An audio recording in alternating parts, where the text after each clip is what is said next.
తిరుమల శ్రీవారి వార్షిక బ్రహ్మోత్సవాలకు సర్వం సిద్ధమైంది. బ్రహ్మోత్సవాలకు ముందు ఈ నెల 16న ఆలయంలో కోయిల్ అల్వాల్ తిరుమంచనం పేరుతో ఆలయ శుద్ధి కార్యక్రమాన్ని నిర్వహించారు. 18న శ్రీవారికి అలంకరించే ఆభరణాలను శుద్ధి చేశారు. అలాగే శుక్రవారం నాడు స్వామివారికి వజ్ర వైఢూర్యాలతో కూడిన ఆభరణాలతో అలంకరణ చేశారు. ఇక బ్రహ్మోత్సవాల సందర్భంగా స్వామివారికి సమర్పించే నైవేద్యం కూడా రెట్టింపుగా సమర్పిస్తారు అంటున్న ఆలయ ప్రధాన అర్చకులు వేణుగోపాల దీక్షితులతో మా ప్రతినిధి మోహన్ ఫేస్ టు ఫేస్. వాళ్ళ సంబరం ప్రారంభమైంది. సాక్షాత్తు బ్రహ్మదేవుడే స్వామివారికి నిర్వహించేటటువంటి ఉత్సవాలు కావడంతో ఈ బ్రహ్మోత్సవాలకు ఎంతో వైభవపేతంగా నిర్వహించేందుకు టీటీడీ ఏర్పాట్లు చేస్తుంది. శ్రీవారి బ్రహ్మోత్సవాల సందర్భంగా ఆలయంలో స్వామివారికి జరిగేటటువంటి అలంకరణ, ఉత్సవమూర్తులకు చేసేటటువంటి ప్రత్యేకతలు, అదేవిధంగా స్వామివారికి సమర్పించేటటువంటి నైవేద్యాలు వివరించడానికి మనతో పాటు ఆలయ ప్రధాన అర్చకులు ఈ ఏడాది బ్రహ్మోత్సవాలు నిర్వహించేదానికి కంకణదారుడు కాబోతున్నటువంటి వేణుగోపాల దీక్షితులు వారు ఉన్నారు. వారిని మరిన్ని వివరాలు తెలుసుకునే ప్రయత్నం చేద్దాం. స్వామి, చెప్పండి, బ్రహ్మోత్సవాల సందర్భంగా స్వామివారికి సంబంధించి చేసేటటువంటి అలంకరణలు ఎలాంటి ప్రత్యేకతలు ఉంటాయి, ఏ విధంగా చేస్తారు? ఓం నమో వెంకటేశాయ. శ్రీ వైకుంఠ విరక్తాయ స్వామి పుష్కరిణీ తటే రమయ రమమానాయ వెంకటేశాయ మంగళం. స్వామివారు వైకుంఠం నుంచి భూలోకానికి వచ్చి తిరుమల క్షేత్రంలో ఆవిర్భవించినట్టు సాక్షాత్తు చతుర్ముఖ బ్రహ్మదేవుల వారే అట్లా ఆవిర్భవించిన అర్చావతార స్వరూపానికి వైభవంగా బ్రహ్మోత్సవాలు నిర్వహించినట్టు మనకి పురాణాల ద్వారా తెలుస్తుంది. అత్యంత మహత్తరమైన ఈ ఉత్సవాలను తిరుమల తిరుపతి దేవస్థానం అంగరంగ వైభవంగా నిర్వహించడానికి అన్ని ఏర్పాట్లు పూర్తి చేసుకున్నారు. అట్లాగే అర్చకులు, కంకణ భట్టు, మేమందరం కూడా స్వామివారి కైంకర్యాలు శ్రద్ధాభక్తులతో నిర్వహించడానికి అన్ని ఏర్పాట్లు జరిగి ఉన్నాయి.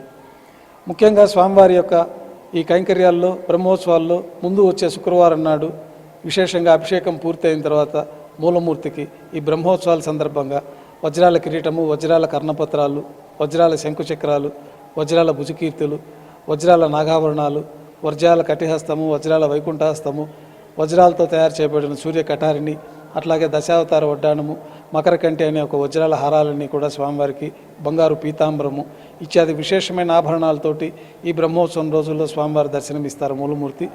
ప్రతినిత్యం ఉత్సవమూర్తి కూడా మనం బ్రహ్మోత్సవాల సందర్భంగా వివిధ పురాణ ఘట్టాలని స్ఫురించే విధంగా కృతయుగం నాటి నరసింహావతారంలో సింహవాహనం పైన, అట్లాగే ద్వాపరయుగం నాటి కృష్ణావతారంలో వివిధ వాహనాలపైన ఆ ఘట్టాలు స్ఫురించే విధంగా, త్రేతాయుగం నాటి రామచంద్రమూర్తిని హనుమంత వాహనం పైన ఆ యొక్క రామచంద్రమూర్తి యుగాలకు సంబంధించిన విశిష్టతలు తెలిపే విధంగా వాహన సేవలపైన విశేష అలంకరణలు గావించబడతాయి. వాహనం పైన ఉన్నటువంటి మలయప్ప స్వామి వారికి కూడా వివిధ రకాల భక్తులు సమర్పించిన రకరకాల ఆభరణాలు, రకరకాల హారాలు, వివిధమైన కిరీటాలను కూడా స్వామివారికి సమర్పించబడుతుంది. బ్రహ్మోత్సవాల సమయంలో స్వామివారికి సమర్పించే నైవేద్యం ఏ విధంగా ఉంటుంది? ప్రత్యేకంగా నైవేద్య సమర్పణ ఏమన్నా చేస్తారా? బ్రహ్మోత్సవాల సందర్భంగా స్వామివారికి యథావిధిగా కైంకర్యాలన్నీ నిర్వహింపబడుతూ ఉంటాయి. ఈ నైవేద్యాల్లో రెండింతలుగా నైవేద్యం సమర్పణ స్వామివారికి చేయబడుతుంది. ఇప్పుడు పులిహోర ఒక గంగాళం వస్తే 2 గంగాళాలుగా రెట్టపడివారంగా స్వామివారి తిరునామం కూడా మనకి పచ్చకర్పూరంతో వేసే తిరునామం కూడా ఈ బ్రహ్మోత్సవాల సందర్భంగా రెట్టపడివారం అని చెప్పి రెండింతలుగా రావడం జరుగుతుంది. ఈ విశేషమైన ప్రసాదాలు, అన్నప్రసాదాలు కూడా రెండింతలుగా స్వామివారికి నైవేద్యంగా సమర్పించడం జరుగుతుంది.